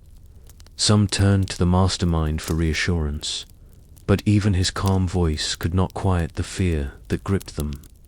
The city itself seemed to conspire against them. Neighbors whispered, shopkeepers noticed too much. A careless coin dropped in payment became a beacon to investigators. The fog that once cloaked their escape now seemed filled with watching eyes. Scotland Yard had found the scent, and like hounds, they would not let it go. The net was tightening, each thread pulling closer, and the men who had once tunneled so carefully beneath the earth now found themselves trapped above it, with nowhere left to run. It began with a knock, not the polite rap of a neighbor, but the thunder of fists and the bark of orders that shattered the night. Doors splintered, lanterns flooded rooms, and the men who had once walked unseen through tunnels now found themselves blinded by the sudden glare of justice. The first arrest came in the East End, a thief still drunk on victory, boasting too loudly in a tavern days earlier. Constables burst through his door, finding gold sovereigns clutched in his fists as though he had fallen asleep counting them. He was dragged into the street, shouting his innocence, though the coins jingling in his pockets betrayed him. Another fell days later, cornered in a boarding house, his boots still muddy from some desperate attempt to bury what wealth he could not carry. He lunged for escape, but the room was already filled with officers, their truncheons raised, their voices sharp with triumph. The arrests spread like wildfire. One by one, men who had tunneled together, sweated together, dreamed together, were taken. Some fought, some begged, some tried to run, but none could escape the net that had been cast so wide, so carefully. And at last, the mastermind himself was seized. It was not a grand chase, nor a battle of wits in some dark alley. It was quieter than that. He was taken in a rented room, his ledgers neatly arranged, his coat folded over a chair. He greeted the detectives with the faintest smile, as though he had always known the game must end this way. But behind his calm, his eyes betrayed the truth. The gamble had failed. London swarmed with the news. Crowds gathered outside the courts, pressing close to glimpse the infamous criminals as they were led away in chains. Children shouted, newspapers blared, and the city that had admired their daring now clamored to see their downfall. The great arrests had come. The empire's pride, though scarred, could now boast that justice would be served. But even as the cells closed around the thieves, whispers lingered. Not all the treasure had been found. Somewhere in the fog of London, fortunes still lay hidden, and legends rarely end with chains alone. If the heist had been a drama played in shadows, the trial was its grand performance, staged before the entire city. The Old Bailey swelled with bodies each morning, crowds pressing against iron gates, their breath steaming in the cold as they jostled for a glimpse of the men who had dared to rob the Bank of England. Inside, the courtroom was a theatre of solemnity. Judges in powdered wigs presided like stern deities, their robes sweeping across the floor. Barristers sharpened their words like daggers, ready to cut through testimony and twist truth into weapon. And there, in the dock, sat the thieves, no longer phantoms of the night, but flesh and blood men, pale beneath the scrutiny of the law. The press filled the gallery, scribbling furiously, each reporter eager to carry every detail back to the waiting city. Sketch artists captured scenes with quick strokes. The mastermind seated with arms folded, his gaze steady, the locksmith with his scarred hands trembling as evidence was laid before him. The younger conspirators pale, whispering frantic prayers under their breath. Witnesses were paraded before the court, pawnbrokers who swore to the sudden flood of gold coins, constables who described the tunnel's damp, winding path, clerks who testified to routines the thieves had so carefully exploited. Piece by piece, the story of the robbery was reconstructed, not in whispers but in the booming voices of lawyers and the gasps of onlookers. And yet, there was fascination as much as condemnation. The mastermind, in particular, held himself with calm dignity, answering questions with poise, almost charm. Some in the gallery whispered that he seemed more gentleman than criminal, his composure unsettling in its quiet defiance. The trial was meant to strip them of myth, but at times it only deepened it. For weeks the spectacle continued, each session packed, each headline bold. London had been robbed not only of gold, but of certainty, and now the city demanded both justice and entertainment in equal measure. The thieves had once dug in silence. Now, every word, every gesture, every breath echoed in halls filled with judgment. The verdicts were yet to come, but the performance had already ensured that their names would never be forgotten. From the very beginning of the hearings, it was clear that the trial was more than a pursuit of justice. It was a spectacle of character. The thieves, once cloaked in mud and sweat from their labor in the tunnels, now stood scrubbed and dressed in clean coats, their hair neatly combed, their faces composed. They were presented not as ragged criminals, but as men of standing, determined to command respect even in disgrace. The mastermind, in particular, drew the eyes of all. He sat upright in the dock, never slouching, never trembling, answering questions with a measured calm that unsettled even the judge. To some, he seemed arrogant. To others, he appeared as though he were the very embodiment of the gentleman thief myth the newspapers so loved. When he spoke, it was with a politeness that contrasted cruelly with the gravity of his deeds. The locksmith, too, surprised the crowd. With his rough hands folded neatly before him, he bore himself with dignity, as though the courtroom was simply another workshop where his craft was being inspected.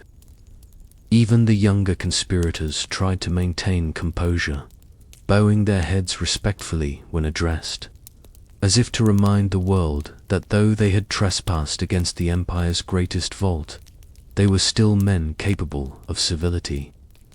This poise, whether genuine or carefully rehearsed, fascinated the public. The press seized on it instantly. Sketches and reports portrayed them as figures of paradox. Criminals who wore the manner of gentlemen. Ordinary citizens, reading over breakfast, found themselves conflicted, condemning the act, yet unable to resist the allure of men who seemed to carry crime with elegance. The prosecution painted them as villains, the defense as desperate men driven by circumstance. But in the gallery, the spectators whispered of legends in the making. The thieves were no longer faceless shadows. They had become characters in a tale of daring and downfall, their every gesture feeding the myth. And so, while the court sought to reduce them to guilty men, London saw something more complicated. Rogues who had stepped into history, carrying themselves with a composure that would outlive even the sentences they awaited. The trial had stretched on for weeks, each session drawing packed galleries and pages of ink. But at last, the moment came when all speculation, all whispered admiration and furious condemnation would give way to judgment. The court fell into a heavy silence as the judge entered, robes trailing, face stern with the weight of empire upon his shoulders. One by one, the names of the accused were called. The jury, their faces drawn and weary, had deliberated long into the night. Now they stood ready to deliver the fate of men who had robbed not merely a bank, but the very pride of Britain. The verdicts were as inevitable as they were crushing, guilty. Gasps rippled through the crowd, though few had truly expected any other outcome. The evidence, the tunnel, the tools, the sudden flashes of wealth had been damning. Yet still, the drama of hearing the words spoken aloud struck every ear like the toll of a bell. Then came the sentences. The judge's voice rang with iron authority. Years of penal servitude for some, transportation for others, a fate as feared as death itself, condemning them to distant colonies where chains and hard labor awaited. For the mastermind, the harshest sentence of all, a long term of imprisonment that would erase the prime of his life, his brilliance left to wither behind stone walls. The courtroom buzzed with mixed emotions. Some spectators nodded grimly, satisfied that justice had been done. Others, perhaps more than they dared admit, felt the sting of disappointment, for the legend of the thieves seemed almost too grand to end in something as mundane as shackles. The condemned men accepted their fate with remarkable calm. The mastermind bowed slightly, as though acknowledging the inevitability of the outcome. The locksmith clenched his scarred hands, but did not speak. The younger conspirators, pale and trembling, whispered prayers as they were led away. London roared with the news. Headlines declared victory for law and order, celebrating the restoration of honor to the bank and the empire. Yet beneath the ink and the cheers, unease lingered. The thieves had been punished, yes, but not all the gold had been recovered. Justice had spoken, but the legend and the mystery was not yet silenced. When the dust of the trial settled and the sentences were handed down, a troubling truth remained. Not all of the fortune had been found. The vault had been stripped of far more than the police had managed to recover. Gold coins, jewels, bundles of notes, whole portions of the treasure had simply vanished. Scotland Yard scoured London, convinced that hidden caches lay waiting. Cellars were dug up, riverbanks searched, pawnbrokers hounded with endless questions. Rumours abounded that sovereigns had been buried beneath floorboards in tenements, that jewels were smuggled abroad, sewn into coats, that notes had been burned to hide their origin. Yet, for all the raids and interrogations, vast sums never reappeared. This absence became its own kind of legend. Whispers filled the taverns. Perhaps one thief had outwitted even his comrades, secreting away his share before capture. Perhaps the mastermind himself had arranged for a fortune to be hidden, waiting for a time when he might reclaim it. Some claimed the gold lay in the tunnels still, entombed beneath the city, glinting in the dark where no man dared tread. The press seized on the mystery. Headlines speculated, stories flourished, and imaginations ran wild. Children peered into sewer grates, convinced treasure was just below their feet. Adventurers and vagabonds scoured forgotten passages, certain they would stumble upon a king's ransom left behind. For the bank, the missing riches were a humiliation deeper than the robbery itself. To admit that so much wealth had disappeared forever was to admit weakness, that even with the thieves chained, the crime still lived on. And so, the unanswered question lingered, tantalizing and unresolved. Where had the missing fortune gone? Was it still hidden beneath the fog of London, waiting for discovery? Or had it long since scattered, piece by piece, into the hands of men and women who never knew its origin? The thieves had been punished, but their gold, their glittering shadow, still haunted the city. Though the thieves sat in cells and the court declared justice done, the story did not end there. In truth, it had only just begun. For even as the Bank of England tried to restore its reputation and Scotland Yard claimed victory, the public carried the tale in a different direction from crime into legend.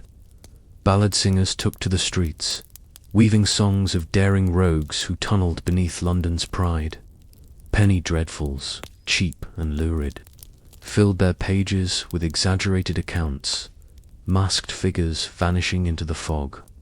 Secret codes whispered in taverns, treasure buried in hidden vaults beneath the city. None of it entirely true, and yet all of it irresistible.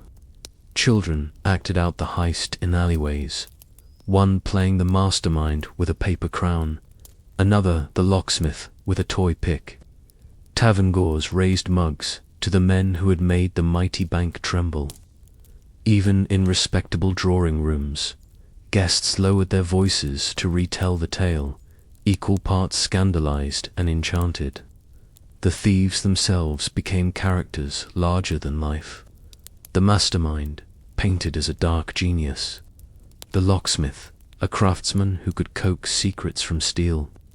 The lookouts, shadowy phantoms in the fog, their names blurred, replaced by archetypes that would outlive them. They were no longer merely criminals, they were symbols, woven into the fabric of folklore. And as the years passed, the heist itself became less about loss and more about defiance. For some, it was a cautionary tale of greed. For others, it was a fantasy that ordinary men, armed only with patience and daring, could humble the great and powerful. Thus, a legend was born, not written in ledgers or judgments, but in the whispered stories that slipped more easily into memory than truth ever does. The bank had been robbed. The empire had been embarrassed. But London had gained something it secretly cherished. A tale it would tell again and again, each time a little more marvelous than before. The robbery was not merely a crime, it was a wound. And though the Bank of England recovered, the scar it left on London was permanent. In the immediate aftermath, reforms came swiftly. Locks were replaced with newer, more intricate designs. Vaults were reinforced with thicker walls of iron and stone. Guard rotations were changed, their patterns broken, their routines no longer predictable. Engineers were summoned to study the very foundations of the bank, mapping tunnels and drains with a thoroughness never before attempted. The city beneath the city, its sewers, its hidden arteries, was no longer ignored, but treated as a second battlefield to defend. Insurance firms raised their eyebrows and their rates, demanding assurances that such a breach could never happen again. Merchants, who once entrusted fortunes to the bank, now asked sharper questions. Trust, the most fragile currency of all, had been shaken, and it would take years to restore. Even ordinary Londoners felt the change. Watchmen became stricter, constables quicker to suspicion. The fog that once seemed merely atmospheric now felt like a cloak for hidden dangers. Where once people believed the bank was untouchable, they now knew even the strongest walls had cracks, and that knowledge could not be undone. Yet the irony was this: in trying to erase the shame of the heist, the bank ensured that it would never be forgotten. Every new measure of security, every reinforcement of stone and iron, was a tacit admission of failure, proof that the thieves had succeeded in doing what no one thought possible. London was never the same again. It had looked upon its proudest institution, humbled by shadows, and realized that certainty was an illusion. And in the restless heart of the city, where ambition and envy stirred side by side, there were always ears ready to listen to whispers of the next daring plan. Out of the robbery rose not only scandal but an image, one that would outlast both the crime and the criminals. The newspapers had tried to portray the thieves as villains, yet their poise in court, their precision in planning, and the sheer audacity of their deed gave them an unintended glamour. London, perhaps reluctantly, began to see them not merely as felons but as figures of romance. The idea of the gentleman thief was not new, but this heist gave it flesh. Stories spread of the mastermind with his calm demeanor, the locksmith with his delicate craft, the lookouts who vanished like phantoms in the fog. These were not brutes with cudgels. They were men of wit, cunning, and daring. Too many that distinction mattered. Writers seized upon it eagerly. Penny dreadfuls and serialized tales painted thieves as elegant rogues who lived by their own code. Criminals, yes, but with a strange nobility. They robbed banks and jewelers, but never the poor. They outsmarted bumbling constables with wit rather than violence. They moved through the world with polish, cloaked in manners as carefully as in shadows. The public, especially the poor, embraced this figure. In a city where respectability often determined one's fate, the notion of a criminal who could mimic the gentleman, who could outwit the rich at their own game, was intoxicating. It was rebellion disguised as refinement. And so, the Victorian heist transformed from scandal into archetype. The romantic criminal, the noble rogue, the gentleman thief. He was born not in myth alone, but in the very real tunnels dug beneath the Bank of England. Long after the men themselves were forgotten in prison cells and penal colonies, their image endured. A mask of civility, a sparkle of wit, and the daring to humble the mighty. These became the hallmarks of the legend they left behind. The Victorian heist did not end with the arrest of its culprits. In truth, it marked the beginning of a new era of crime, one where thieves looked not to brute force, but to patience, ingenuity, and precision. Across the decades that followed, echoes of that daring robbery could be heard in other great crimes. Criminals studied the methods, retold the story in whispers, and learned that the impossible was not beyond reach. Banks were no longer fortresses to fear, but puzzles to solve. If men could tunnel beneath the Bank of England itself, then what walls, what locks, could truly stand unbroken? In Paris, Antwerp, New York, in cities swelling with wealth and arrogance, thieves adopted the same blend of audacity and calculation. Tunnels dug beneath jewelers, shops, vaults, breached by skill instead of brute force. Watchmen outwitted rather than overpowered. Each crime carried within it the shadow of that Victorian night, as though the blueprint of the London thieves had become a manual for future rogues.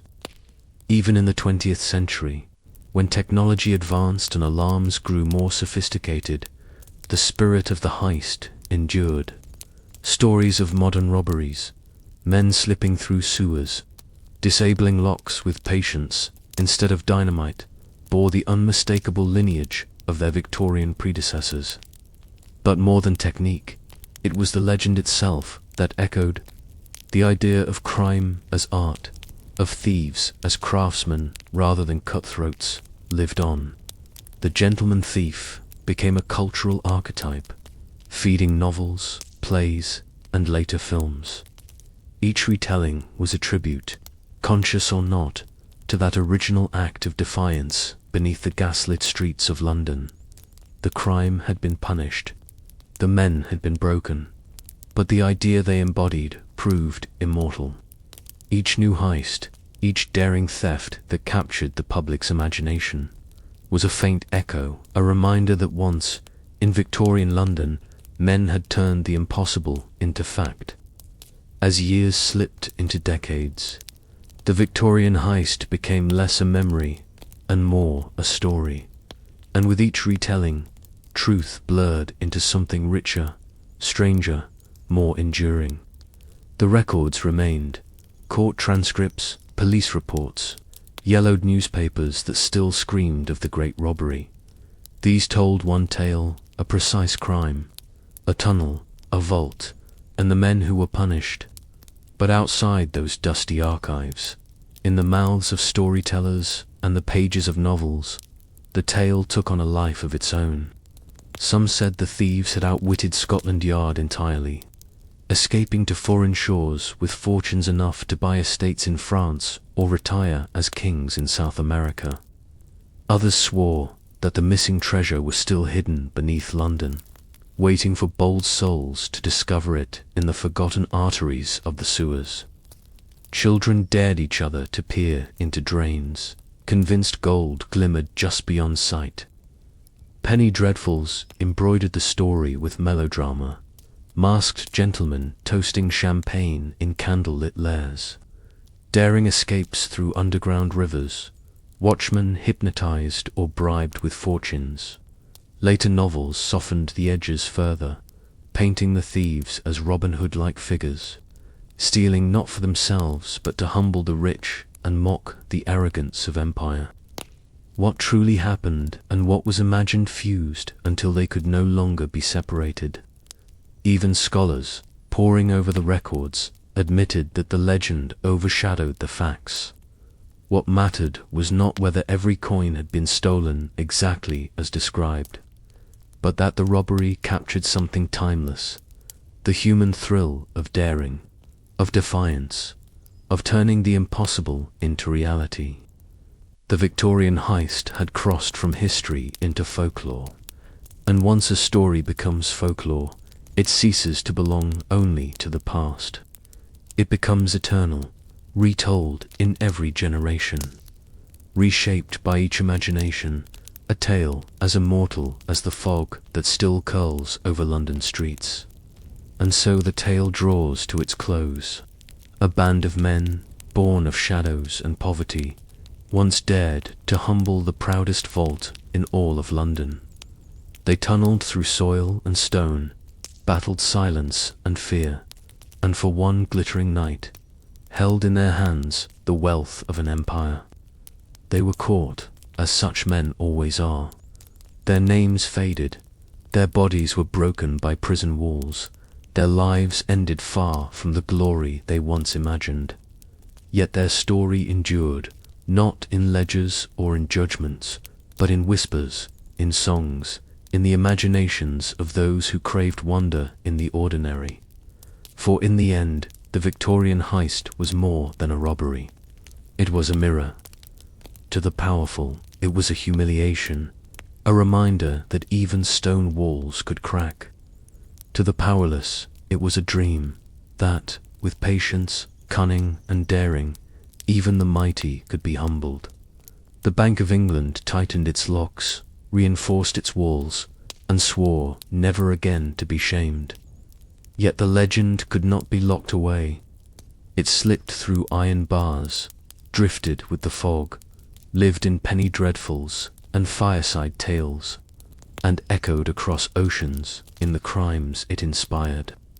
Tonight, as the city sleeps under electric lamps where once gaslight flickered, the story still lingers. A reminder that history is not only in wars and kings, but in the daring of ordinary men who reached for the impossible.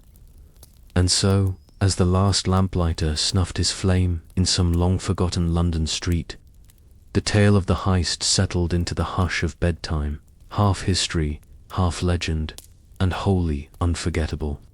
For in every age there will always be whispers of fortune, shadows that dare, and listeners who lean closer when the story begins.